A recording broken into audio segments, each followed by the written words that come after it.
3 of the most bizarre anxiety symptoms, part 3. Number 1 was blood pressure changes and heart rate changes. Essentially, my blood pressure and my heart rate went up. In fact, when I was laying down, my heart rate was at 180. It made no sense. It literally felt like I was running a marathon, but I was just sitting still. And my mind just could not comprehend it.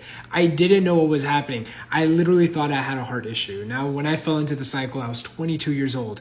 Now, 22-year-old, pretty active, healthy kid, fearful of a heart attack. It's kind of nuts, but the truth is that I really felt like there was something wrong with my heart. Not only that, my blood pressure was through the roof. So not only was my heart rate up, but my blood pressure was up. And so I just thought I had a major crisis and that I needed to get it resolved right away.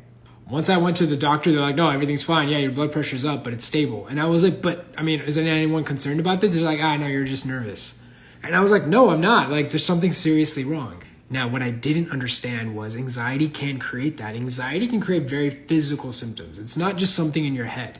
It can create very physical symptoms. And the thing is that it's thinking there's a threat even though there's not. And so what happens is that your body creates extra stress hormones, adrenaline, noradrenaline, epinephrine, of course, and cortisol, all these different hormones as a way to protect you from a threat. And so one of the organs that's most sensitive to that is the heart.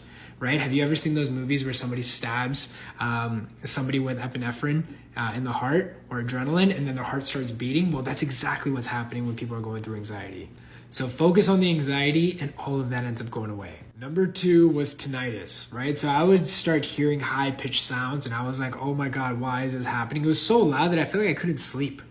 And I was just so hyper aware of it that I was like, oh my God, how is this going to go away? And I remember I tried to do anything and everything to make it go away. I remember I did some auditory tests. I also had a lot of visual changes. Like I felt like I was seeing a lot of visual snow. And so the idea is that, well, when you're struggling with anxiety, your sense organs become very heightened. So like the ears, the eyes, you even notice maybe the smell.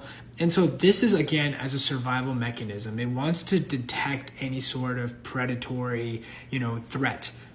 And so the tinnitus, again, was still a response to the anxiety. Even though it was so easy to think there was an organ issue, like my ears and my eyes, it really wasn't. It was just all part of anxiety. And then the final one was derealization or depersonalization. I experienced them both. Derealization feels like nothing is real, and depersonalization feels like it's out of body. I used to feel like there was a glass panel between me and the outside world, and this would only happen after a panic attack. And essentially, it was just a trauma response based on the panic attacks. Once I focused on that, all of this ended up going away.